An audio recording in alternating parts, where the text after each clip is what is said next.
kawasan Pantai Luita, Kecamatan Supa, Kabupaten Pindrang, Sulawesi Selatan. Ada Pak Salam, seorang penyandang disabilitas yang mampu memberdayakan potensi kreativitas dalam dirinya.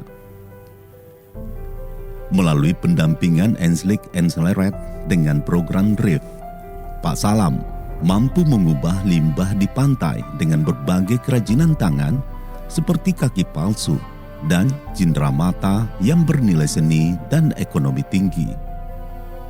Saya Salam, penyandang disabilitas, mulai diperdayakan untuk mengerjakan sesuatu barang dari laut, dan saya bekerja bersama teman-teman disabilitas lainnya dengan 4 orang mulai bekerja dan memanfaatkan barang-barang laut untuk membuat kaki palsu, barang-barang kerajinan tangan dan cenderamata. Dan untuk itu, sebagai penyandang disabilitas, tidak terlalu ingin bergantung sama orang-orang yang ada di sekitar kami. Jadi untuk meningkatkan perekonomian kami, mulai belajar menekuni kerajinan tangan. Kini Pak Salam mampu mengajak beberapa orang penyandang disabilitas dan warga sekitar untuk bergabung di dalam kelompok kerajinannya.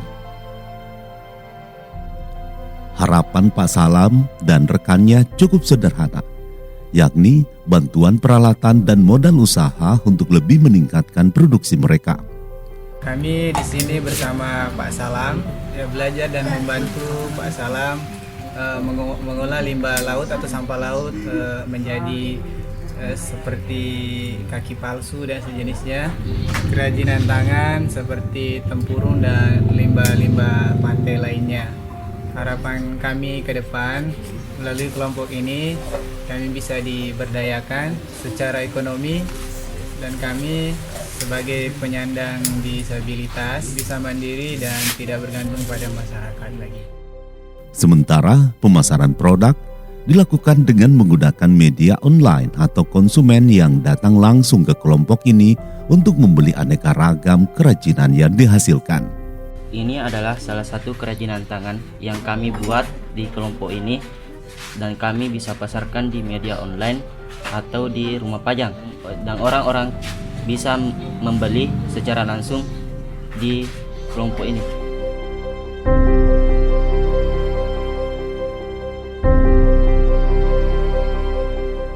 Karyanya cukup unik, terlihat seperti asli dan ekonomis. Jadi saya berminat untuk membelinya. Kemungkinan saya akan ajak teman untuk kesini untuk membeli yang lain produknya, karena selain ini produk asli dari limbah laut, kami pun merasakan manfaatnya. Kita juga membantu mereka penyandang disabilitas ini untuk memasarkan produk-produknya. Kami akan bantu support kami. Pak Salam, satu di antara sekian banyak penyandang disabilitas yang cukup beruntung mendapat pelatihan dan pendampingan dari RIF. Kini, dia tidak bergantung lagi dengan belas kasihan orang di sekitarnya, namun mampu menciptakan lapangan kerja sendiri. Kami selalu yakin harapan itu akan selalu ada, dan saatnya kami membuktikan diri dalam keterbatasan yang kami miliki.